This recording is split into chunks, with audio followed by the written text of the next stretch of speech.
there's some, stirrings going on in the NFL right now. One of those being Lamar Jackson is not exactly happy in his current situation in Baltimore. He wants out. Um, but there have been other rumors that have kicked up saying that Baltimore potentially will franchise tag him, which would prevent him to go to another team. Um, I honestly I honestly think that Baltimore would want to get Lamar Jackson out of there. The last thing you want is to get a quarterback in there that has a bunch of negative energy that's going to drag the entire team down. Lamar Jackson wants out. He wants way more money than anybody is willing to pay. It's kind of a ridiculous situation. What are your thoughts on Lamar Jackson, the whole situation? So yeah, like you said, it is ridiculous. I think that the Ravens have been a team that has been not looked at as a contender even with Lamar, but Lamar has given them the relevance that they have not had since the early 2000s or mid 2000s, I guess. They had that those two Super Bowls in the 2000s, one in early 2000s, one I believe it was 2012. The Ravens have a little bit of a name. They've built up a little bit of the name in the last 20 years, but they lost that completely after that last Super Bowl. Lamar Jackson has given them somewhat of a name, but they've never been able to be that team. And I don't think they're going to be that team. Lamar Jackson needs out. And at the same breath, the Ravens need to look towards the future. What can get them back there? Because yes, Jackson is great, but I don't see him being that defining piece for that team. I think that Jackson needs to be plugged into a different team with a different system for this to work. Because we all know that the Ravens are probably not going to change the way they're doing things at the moment. They've shown that by not making any changes or any moves with Jackson already. So the Ravens are a dead end, but I have three different scenarios that I see happening.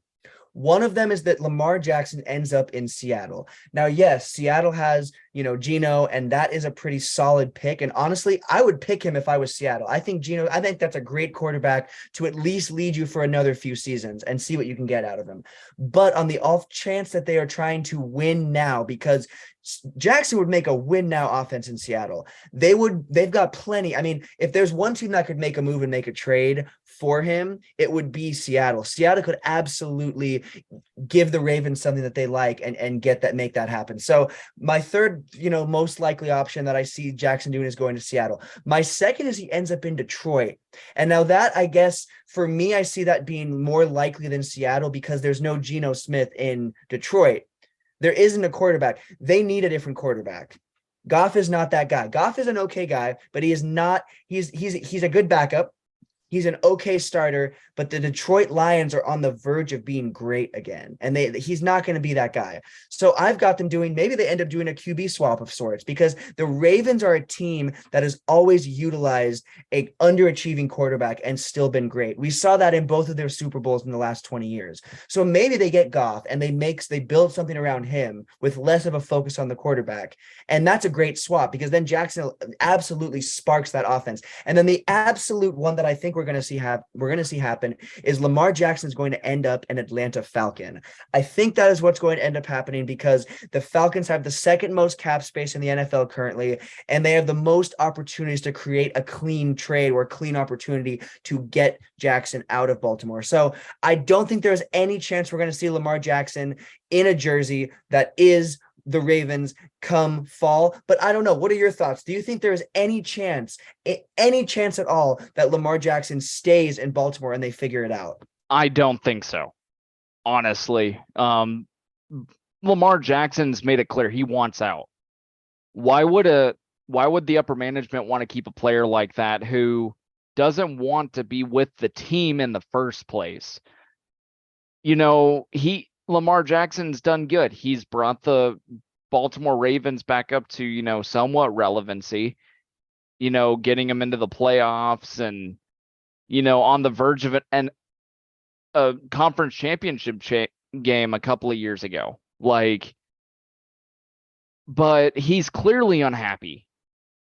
I honestly don't think there's any chance he is going to be a Baltimore Raven next year. I I really like what you said, of potential landing spots. Seattle, Detroit. I can honestly see Detroit. Detroit is a very interesting case. They have talent. They've got what looks like the right management up there now. I don't want to say that I'm a Packers fan, but it's true. And they were on the verge of making the playoffs this last season.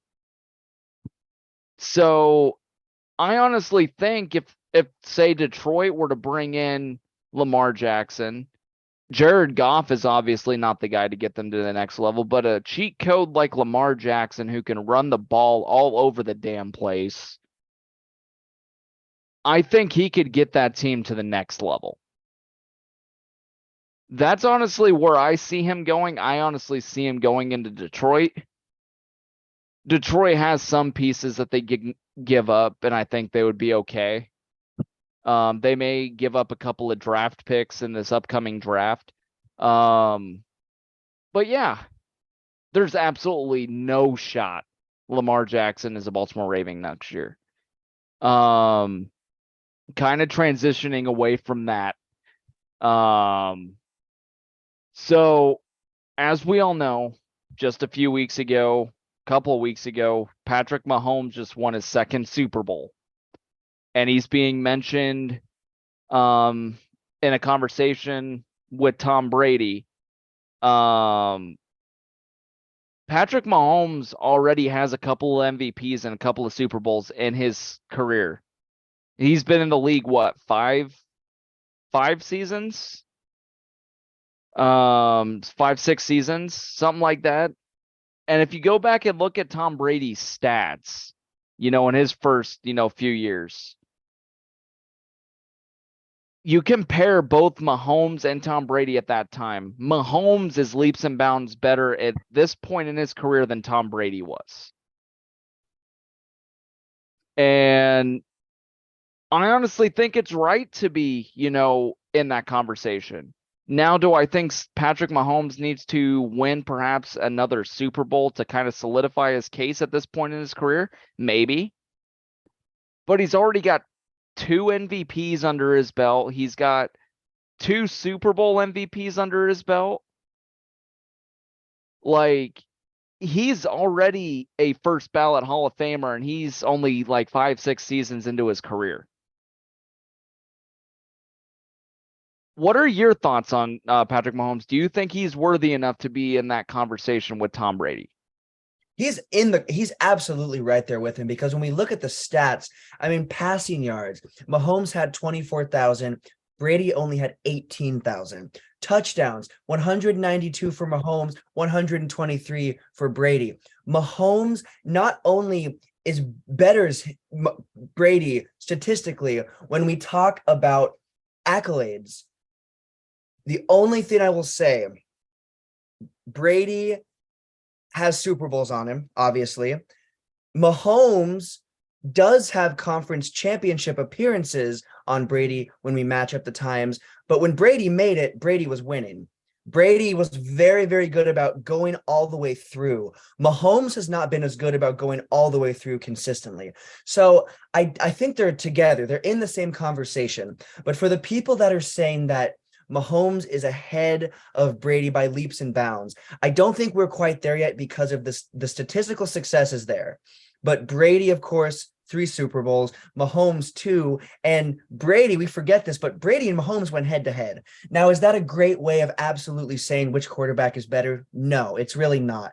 Mahomes didn't have a very good offensive line, and Brady had a very solid defense that absolutely helped/hurt those quarterbacks. So it wasn't like we're looking at prime Brady against prime Mahomes, because we haven't seen prime Mahomes. And yes, Brady was great throughout his whole career, but it's been a minute since we've seen absolutely 100% peak prime Brady. So I think that Mahomes is in that conversation, but Brady still has accolades over Mahomes a little bit overall. And Brady was a little bit better about winning all the way through and taking you all the way through. Well, Mahomes can get you pretty darn close, but I don't think we've seen enough consistency with Mahomes getting you all the way through. Now, if we see Mahomes win another one with the next, 1-2 seasons, and then he keeps that success building, then he's right up there with Brady. Statistically, Mahomes looks great. statistically, Mahomes has had better weapons and done a lot more offensively than Brady did in his first little stint in New England. But again, Brady still has the 3 Super Bowls, and Brady also still has a little more accolade success over Mahomes as a whole. So it'll be very interesting when Mahomes retires to have that GOAT conversation, because it will be a LeBron, Michael Jordan-esque GOAT conversation. So when it's all said and done, it'll be very interesting. Mahomes is definitely making his case greater, but to me, Brady is still the GOAT, and Brady was still the GOAT at this time in his career over Mahomes just because of those accolades. Yeah, I would agree. I would say, though, if Patrick Mahomes wins another Super Bowl, he very well can win another one next year. If he wins another Super Bowl, that conversation is just going to heat up a lot more, especially if he has another MVP season, because that would put him, with 3 MVPs already in his young career. And he's probably got like 15, 16 seasons left in him if he stays healthy. By the end of Patrick Mahomes' career, Patrick Mahomes could very well end up with as many Super Bowls, or, he's going to end up toward the top in every NFL statistical category for quarterbacks. Like, it's going to be an interesting conversation and something interesting to follow throughout his career, because he's just an unreal talent. He is the best quarterback that we have in the game today, and it's not even close. Joe Burrow is very good. Josh Allen is very good, but they are not on Patrick Mahomes' level. Definitely not. So, again, we kind of want to hear your thoughts. Yeah, I guess I have a thought on, this whole conversation. Feel free, hit us up on Facebook, Twitter. We would be interested to hear your thoughts as far as, do you think Patrick Mahomes deserves to be in the same conversation as Tom Brady? Let's kind of transition over to some college basketball now. As we all know, March Madness is coming up. Duke hasn't really lived up to their expectations since Coach K left. The entirety of the ACC is kind of terrible right now. And the big question is like, has Duke fallen hard upon Coach K's retirement? Or did anybody really expect it? I don't think anybody expected it, because Duke has as much talent as anybody else in the country. So I honestly think they have fallen hard. Duke is trying to transition new leadership, and for whatever reason, they have struggled. You look at North Carolina too. They have struggled to a point this year. Clemson has struggled to a point this year. Clemson is starting to play a little bit better, but they are not the premier basketball league that everybody paints them out to be this year. You've got the SEC who's better. You've got the Big Ten who's better. The Big Ten could very well have 9 teams in. The SEC is going to have a crap ton of teams in. So I honestly think after Coach K retired, Duke has really had a hard time transitioning. What are your thoughts on the Duke situation? Do you think they fell hard, or do you think that everything was expected? Because I honestly don't think it was expected at all. So here's the thing. I think the biggest thing to remember is Duke was deep in March Madness last year. Duke was so deep that we thought Coach K might go out on one more championship win. That did not happen, but that's what we thought. Am I shocked that they fell? I'm not shocked that they fell, but I am shocked that they fell as hard as they have. They ended ranked in the top 25 last season. I believe they were 7th, 8th, or 9th. I think they were 9th. They are not ranked. Now, again, it's a different season. You have to expect a little bit of turnover. But I think the hope was, yes, Coach K is done.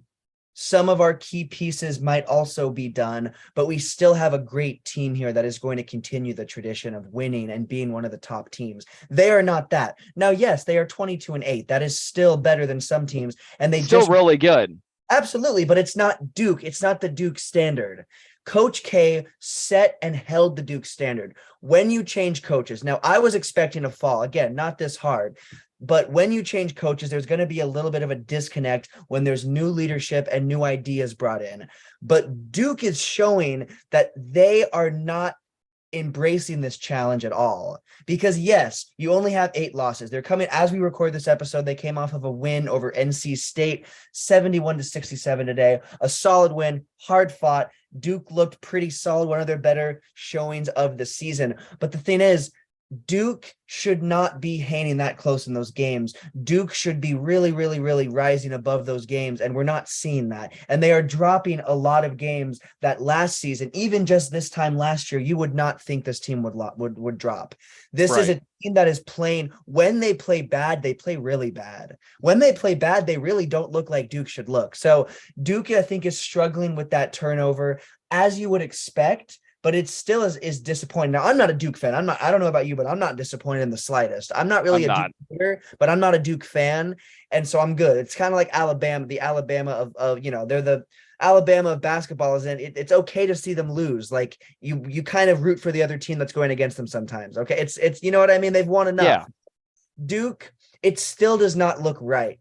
And even like you said, North Carolina does not look right either. These are two teams that were battling last season. North Carolina was in the final last season. They do not look like a team that will make it back, that will make it even close to back. So it's just, these teams are turning over and they're changing. And, it's just, it goes to show that even if there's a great culture built, when there is a coach's turnover or even a player turnover, which we see all the time because of players not playing all throughout college, when we see that, it changes a team's dynamic. And Duke is a team that I think their dynamic is damaged due to players either not playing, the full 4 years, or now you lost this legendary coach that was a staple in the program. So I think we're going to see Duke struggling. I don't think Duke is going to be on top for the next few seasons.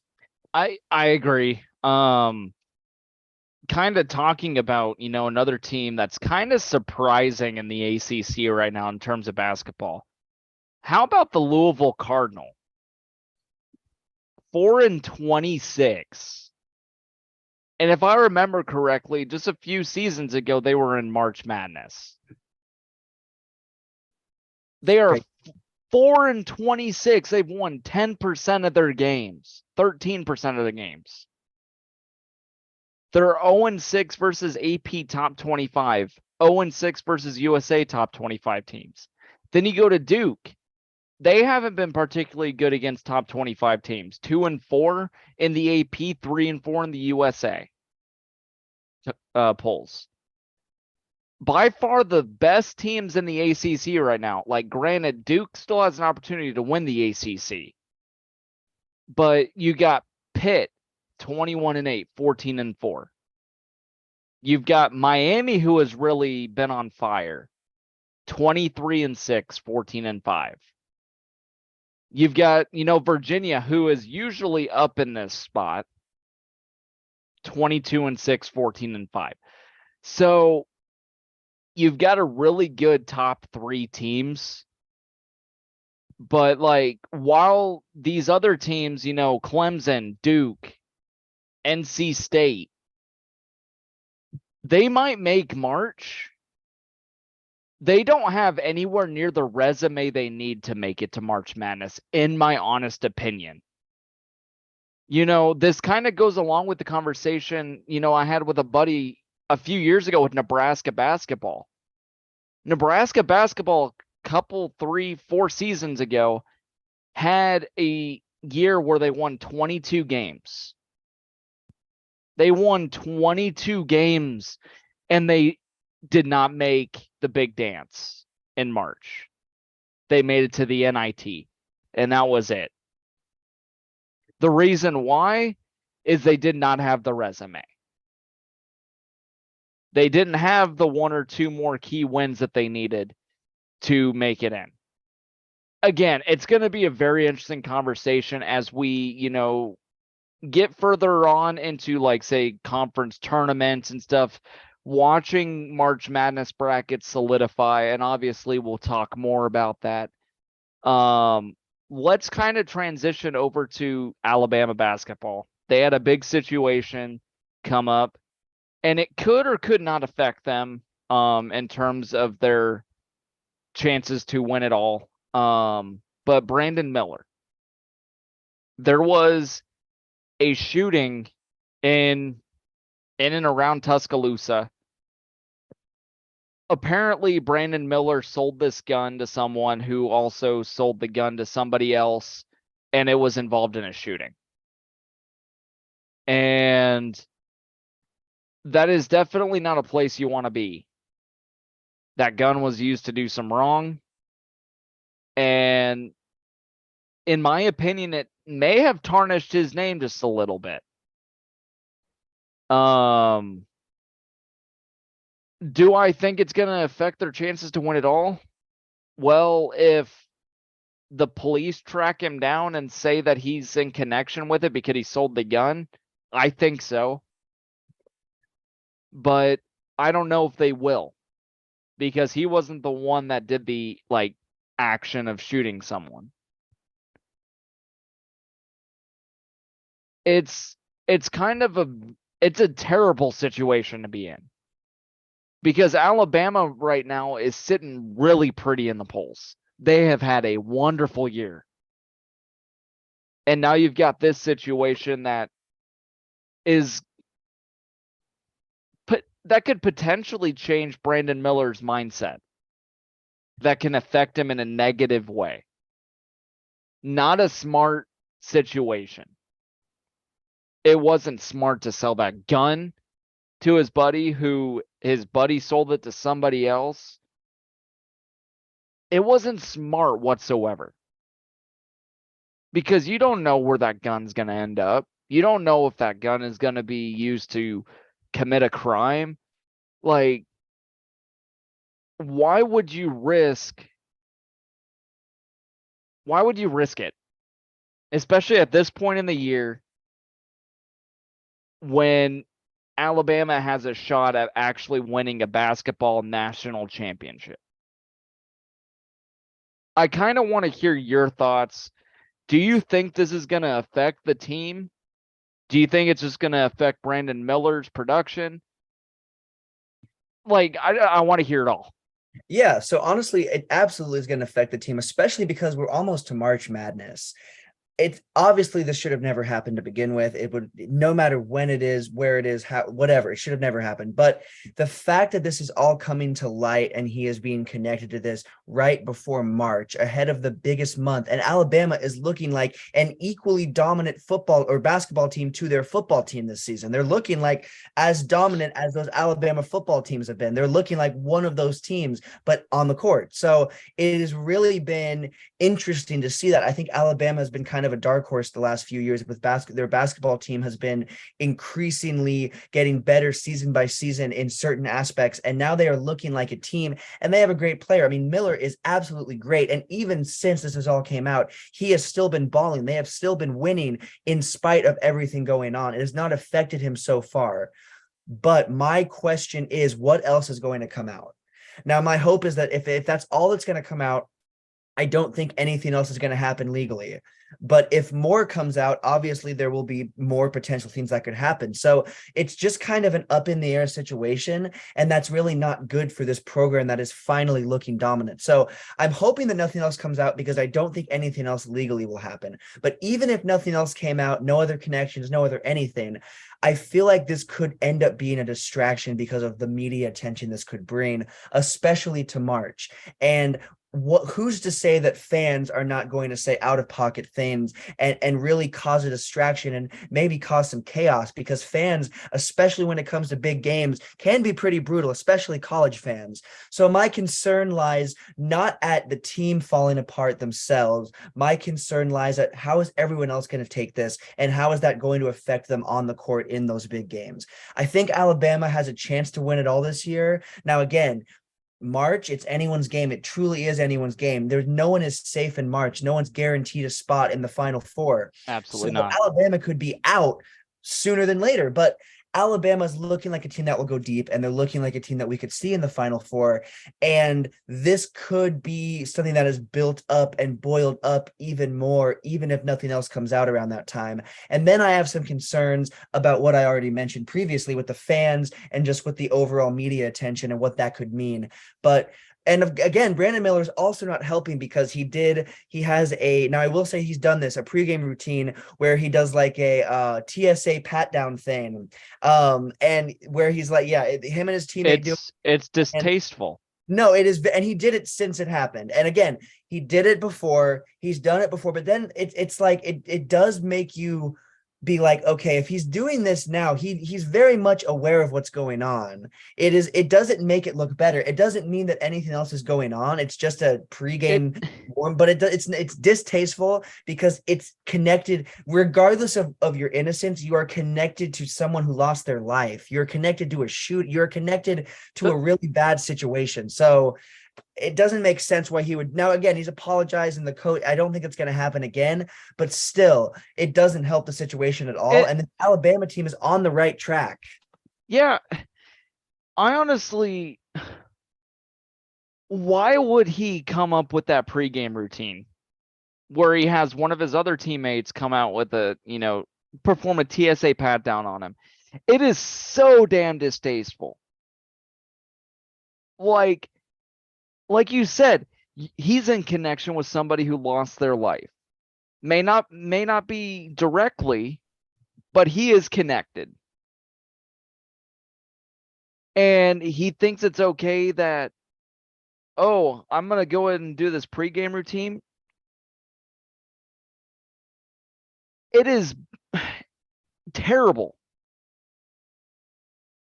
Like, who in their right mind would think that'd be a right idea? Yeah, it's not tasteful in the slightest, and it doesn't No. look good for the situation, because we know that it's not like it's alleged that it's not allegedly directly, like he's directly involved with at least the transporting of the gun. So it's not like it's just some alleged thing and some rumor. It's been confirmed. So the hope is that nothing else comes out. The hope is that nothing else comes up, and the hope is that this Alabama team cannot completely be derailed. But speaking of teams that are great, this is the team that won it all last season, Kansas. Mm-hmm. Now, Kansas does not really look like they have missed a beat, in my opinion. But So good. we're getting close to March. We're right. I mean, we're recording this the last day of February. We are right into March. March Madness is right around the corner, and yes, it will dominate lots of our future conversations. But do you think Kansas can run it back? Can they go the distance in March? What are your thoughts? Absolutely. Earlier on in the season, I was kind of unsure because Kansas did not look like they're the same team.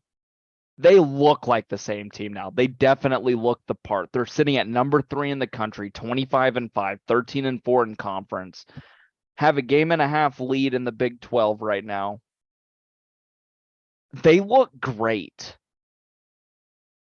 They 15-1 at home, 7-3 away. You can't get much better than that. They look the part. Now the question is, will they keep the consistency up? When they get into the March Madness bracket, because really it's anybody's game. We'll see. But they just pulled off a big win against Texas Tech, 67-63. They beat TCU. They whooped up on Baylor. They beat Texas recently. They did have that loss to Iowa State a little earlier in the season. But they look the part. They are the hottest team in the Big 12 right now. They play on the 4th of March, they play number 9 Texas.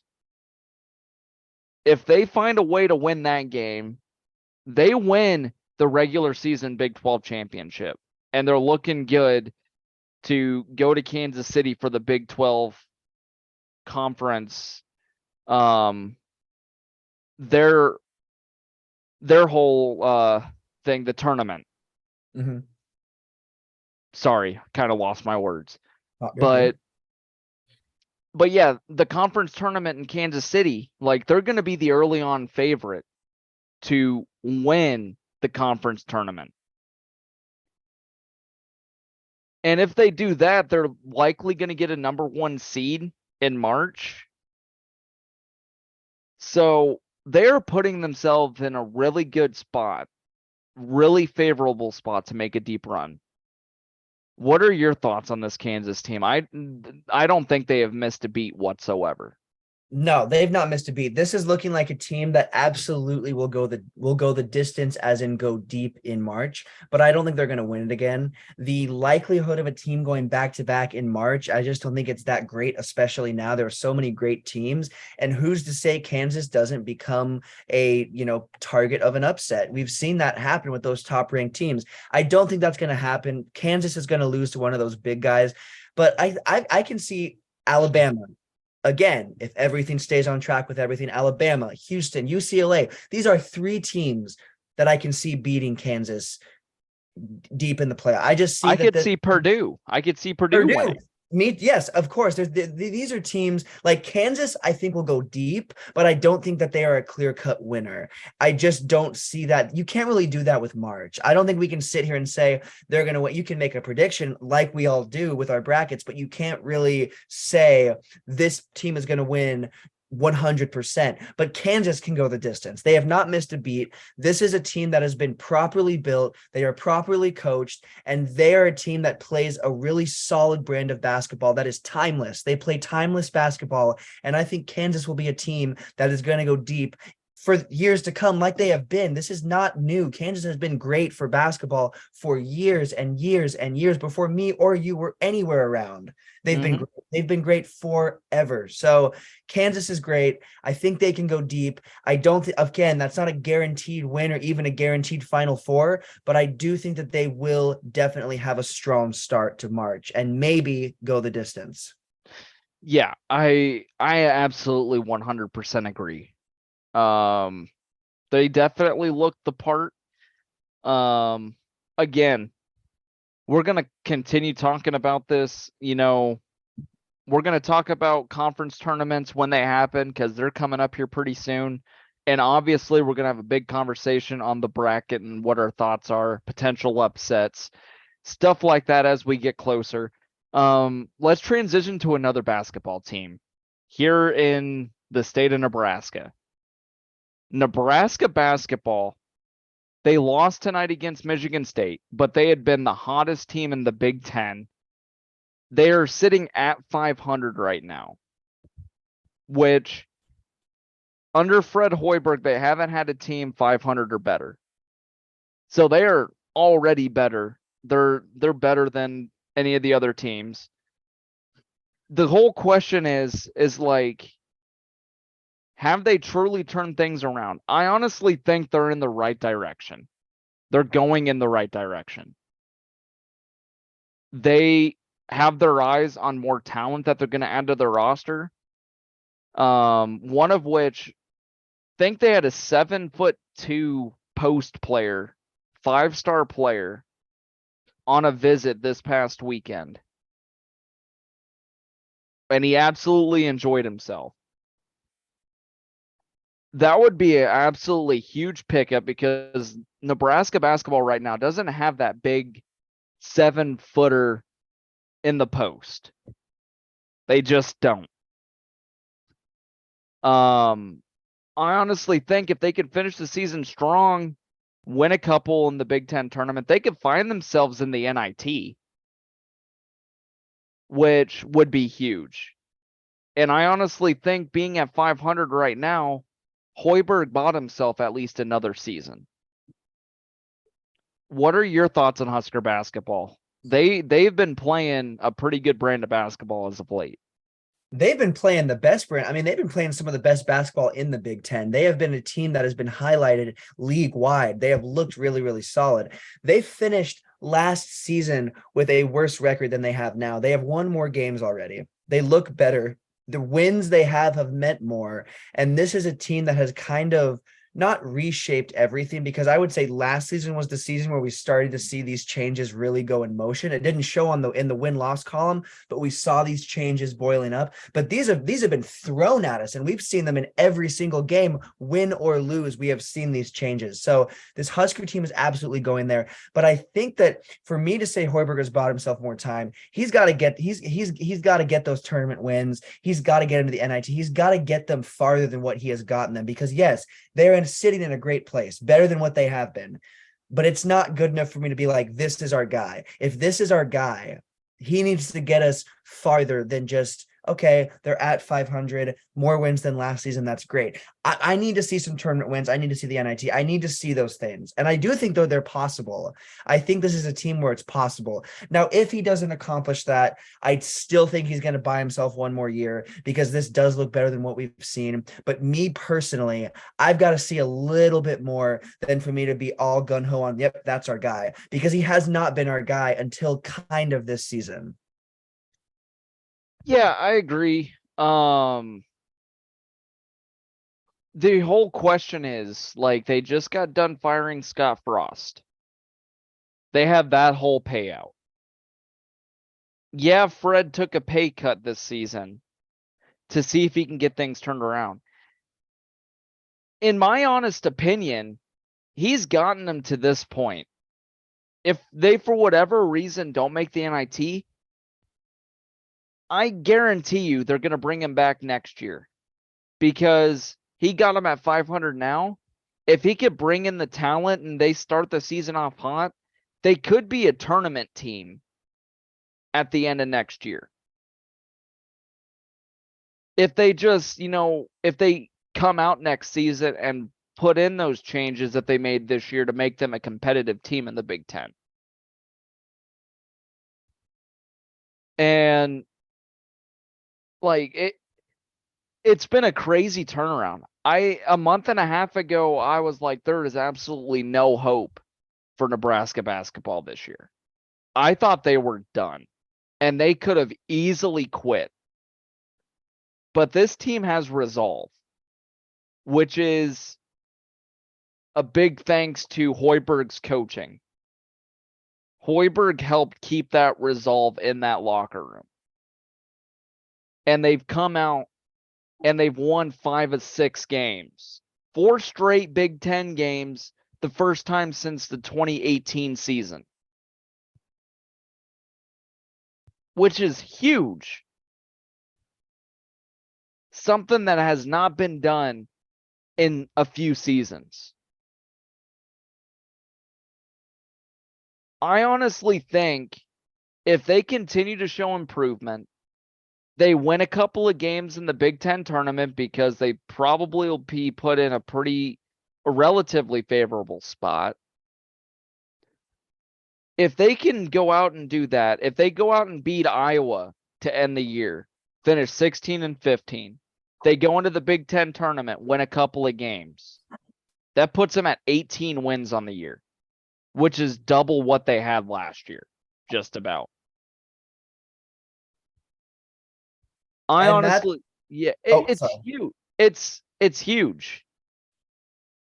It's what they need to do. I mean, they need to better themselves every single game, every single season, and we've not seen that for Nebraska basketball. We've not really seen that for Nebraska football, but that is also something that is definitely turning the corner. But the basketball we're seeing right in front of us, I mean, this is something that is a huge difference. This is a team that could go pretty far. This time next season, we might be looking at them in a whole new light. So we will definitely have more Nebraska basketball to cover, even yet this season, because there's still a little bit left. But talking a little bit more basketball, but transitioning to NBA. Again, We don't talk a lot of NBA on this show. We talk a little bit. It's not one of our main focuses, but it's kind of heating up towards that back half of the season, and there's plenty of things to talk about. So in regards to that, since the trade deadline, there's been some new players in the West, new players in the East. That's how it always goes. some of those players bigger than others. But the question is, since we are coming to the end of the 2022-23 season, East versus West, which is the best? In our opinions, which conference do we think is stronger? Now, again, Kevin Durant and Kyrie Irving just went to the West from the East.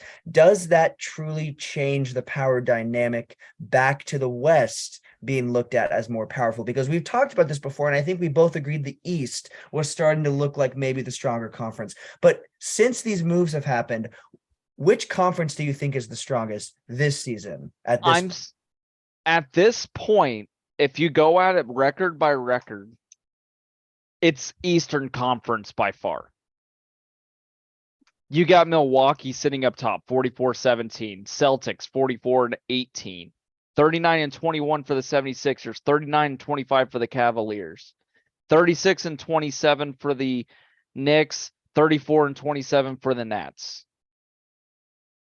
West, you've only got one team with 40 or more wins. You've got the Grizzlies at 37.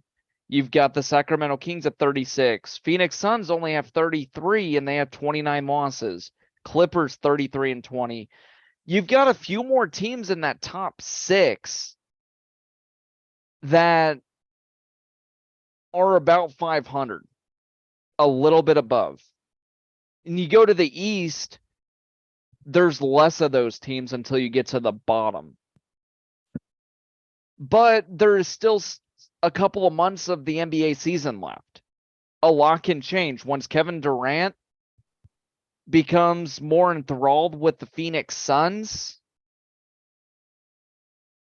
I think the Suns have the talent to potentially win it all next year or this season. It's going to take them getting hot, but I think once he gets fully involved in everything, he's going to be an asset to that Suns team by far.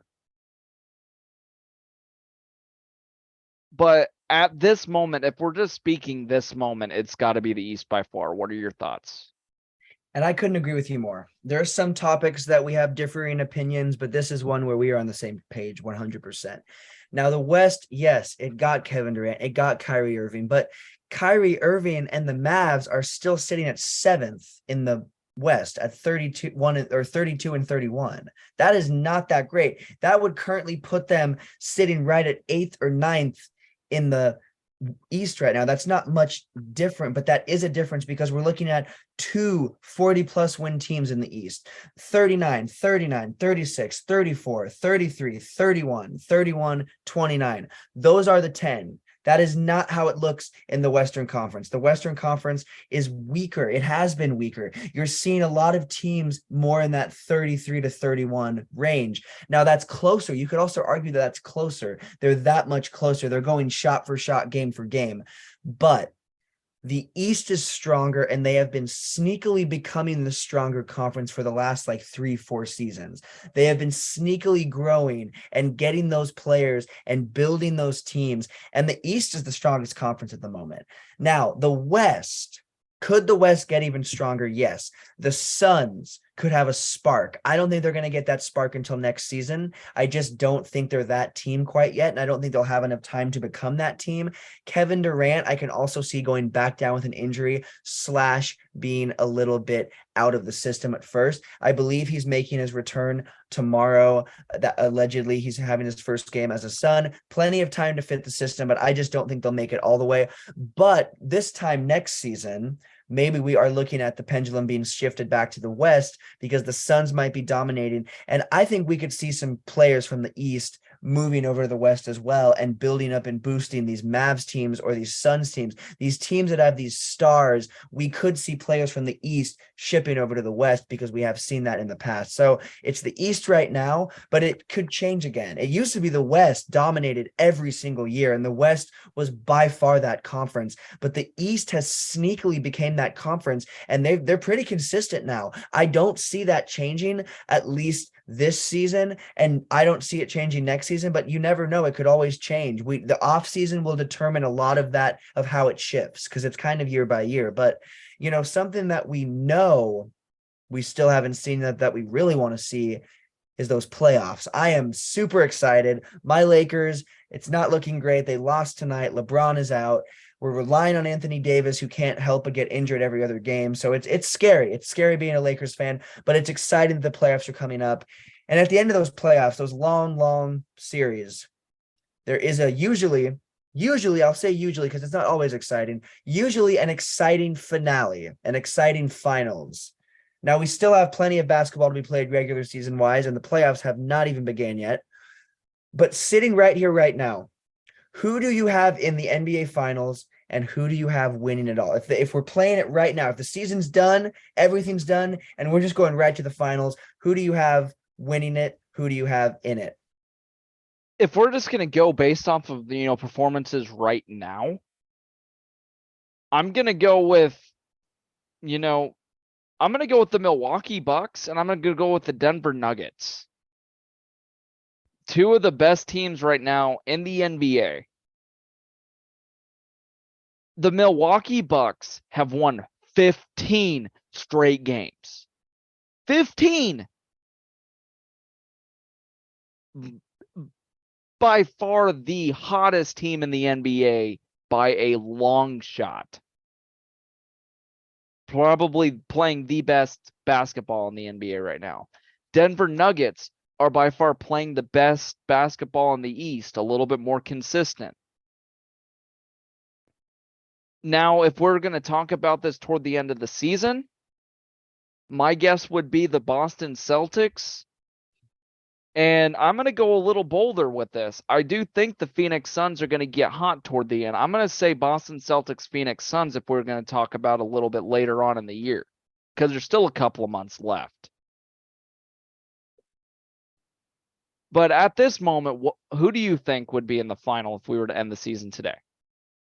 So I've got to give it to the Celtics. I've got to give Celtics out of the East, and I'm gonna stick to that. I actually think, like you said, the Celtics will be that team closer to the end of the season. They might close it out a little bit better than the Bucks will. The Bucks aren't a bad closing team, but I think the Celtics might just have an edge as of recent, especially that being that team that just went to the finals, and Yep. they've made the necessary changes in their roster. So I think that this Celtics team honestly is better versed now, and that will only grow. So I've got Celtics Nuggets, and I've got that now, and I've got that to the end of the season. I think this Nuggets team, I think this is their time. I think that we have seen them be a team that has been kind of, again, they've snuck their way up from being an decent, maybe 8th seed to a top seed within the last few seasons. And a lot of that's Jokic. A lot of that's Murray. A lot of that is Malone. There's so many factors, but this is a team that I cannot help but say, especially with how Jokic is playing, I can't help but say this is a team that is going to win it all. I can't help but say, how can this? I mean, they're beating teams like the Rockets by 21 points. That is how you're supposed to beat a team like the Rockets. We're seeing other teams like the Warriors go shot for shot with the Rockets. That is not a contender. A contender is a team that beats a lower team by no less than 20. And the Nuggets are good at beating lower end teams by that, and beating some pretty solid teams by that as well. So, they are a team, in my opinion, that is going to be that team. This is their season. So I've got Nuggets, Celtics, and I'm giving it to the Nuggets. I think this is their season, not just to come out of the West, but to come out of it all. So I've got it being Celtics, Nuggets, and I've got the Nuggets being crowned champs when it's all said and done. Yeah, I agree. I honestly think the Celtics are going to close it out a little bit better than the Bucks at the end of the year. But it's really hard to go against, if we were to end the season today, it's really hard to go up against the Bucks in this conversation. The fact that they've won 15 games, the fact that we're talking about like right now, the Bucks may be my favorite to potentially win it all at this point in the year, just based on how they've been playing. They've been playing lights out. I mean, they've won 15 straight games, for crying out loud. You know how hard it is to win 15 straight games in the NBA? Not easy. It is not easy. Especially And nowadays at all. Like, you do not see teams go on runs like that very much anymore. no. And the Milwaukee Bucks are making it look easy. They're getting out on the floor every single day And they're going through it like it's no one's business. And they just keep tacking one after another onto their winning streak. And they, at this moment, look like kind of an unstoppable force. Now, will it last? Probably not, especially if Giannis gets hurt, because Giannis has been the big piece, the big reason why that Milwaukee has put themselves in a position to be at the top of the East currently.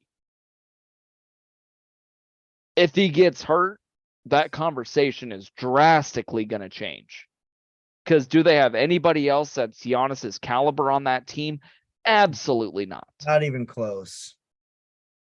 Like, it's going to knock them down 3 steps. Mm-hmm. And they may finish like mid-pack in the East if something happens. But yeah, interesting conversation. Obviously, we'll talk a little more on it, as we get, a little bit further and we get toward the playoffs. Let's kind of transition over to talk some MLB for a little bit. So there have been a couple of big changes in the MLB this coming season.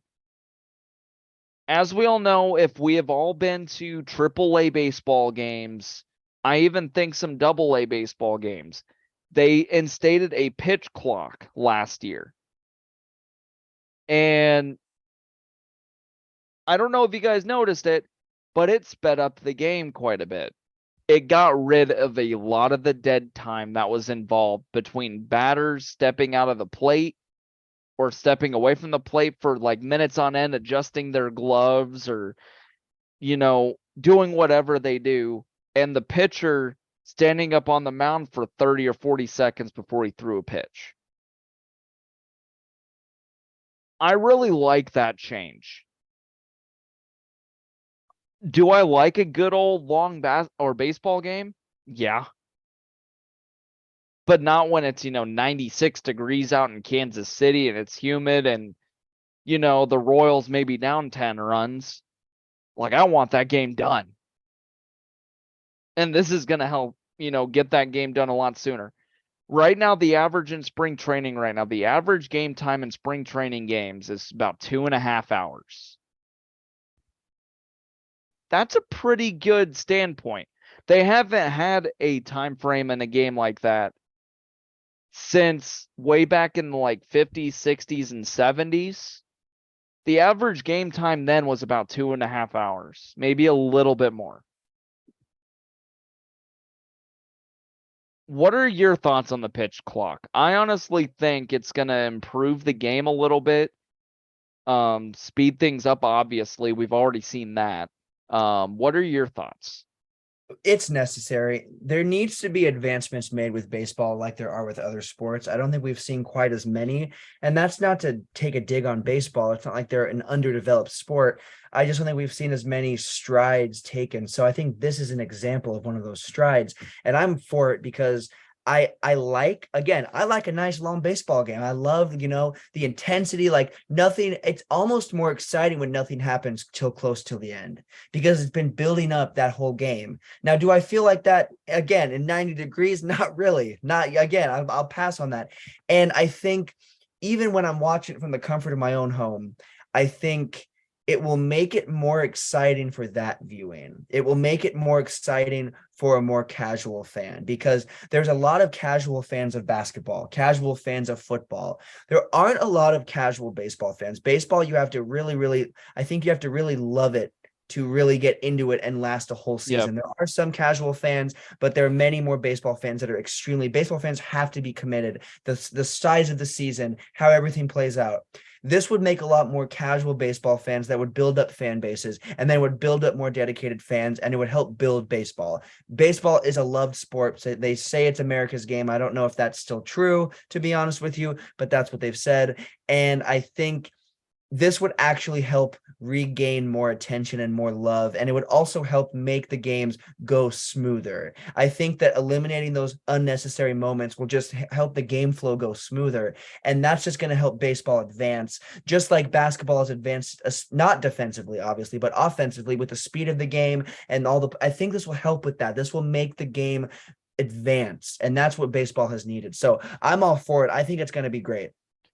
Yeah, I do too. Another big change that also occurred with baseball.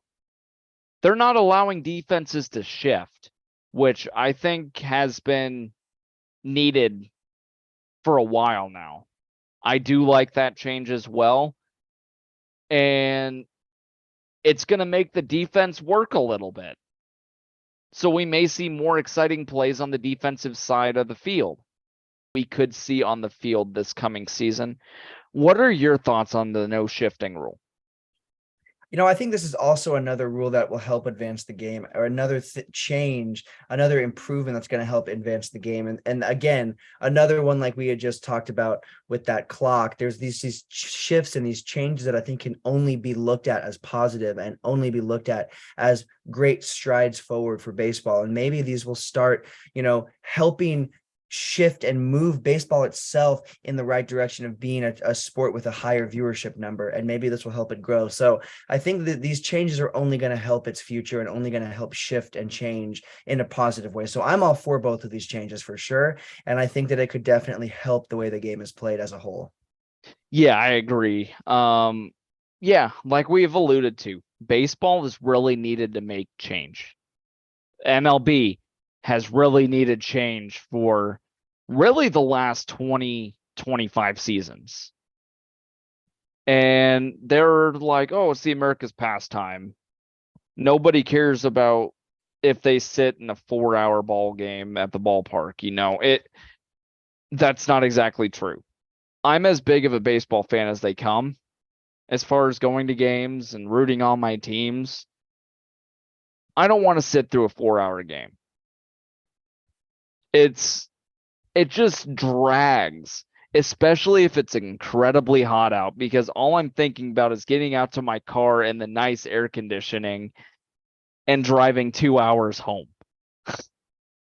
So they needed to make these changes. And I'm really glad they did. It'll be nice to see them enforced for the full season, just to see how things play out, because it really could, like, those two moves could affect playoff races too. It could affect a couple of different things. We could see a couple of teams that we don't expect sneak up toward the top in their divisions. It's going to add some parity. So again, we'll talk more about the MLB as we get into the season.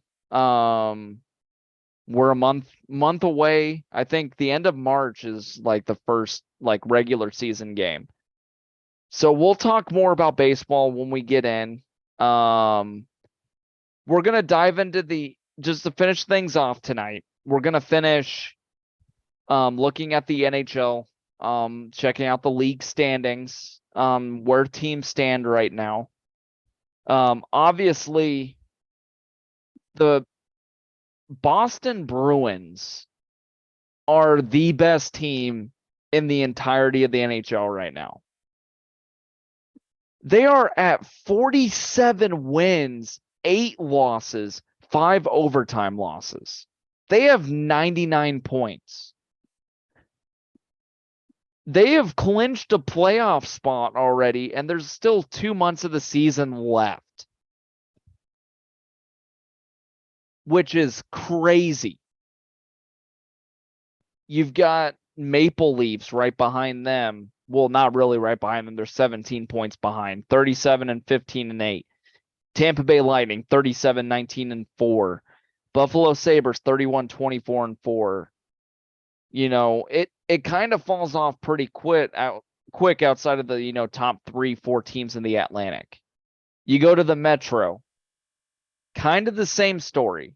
You got Carolina Hurricanes, 39, 11 and 8. New Jersey Devils, 39, 15 and 5. Rangers 34-17-9. Then you've got the Islanders 31-25-8. My Penguins haven't been playing particularly well as of late. Their goaltending has kind of sucked. 30-21-9. And it kind of goes off, fast there. West is almost equally as competitive. Dallas Stars are up toward the top. You got the Minnesota Wild and the Colorado Avalanche just behind them.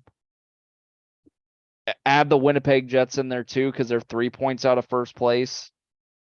Pacific, you're looking at, the Golden Knights having another really solid season. They're tied for first with the Kings. And then you've got the Seattle Kraken, who are the newest expansion team in the NHL, having a pretty good year. So it's a really competitive year as a whole. There's still 2 months of the season left. What are your thoughts on the NHL season thus far? I don't think anybody is touching the Boston Bruins. No one, definitely no one is. The Boston Bruins have cemented themselves as that team that is a step above. Again, the Maple Leafs look decent. The Hurricane, there's these teams that, they're looking pretty decent, but that Bruins team is untouchable. And again, I think that if there's a team, there's some teams that absolutely could take them down eventually, but as of now, that's that team for sure. Yeah, they're incredible. They're incredibly fun to watch. 24-2-3 at home, 23-6-2 on the road. You don't see stat lines or records home and away like that in the NHL too often.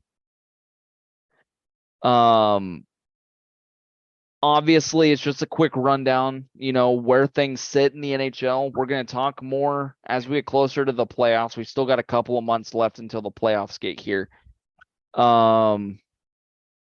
But yeah, that'll about wrap it up for tonight's episode, this week's episode.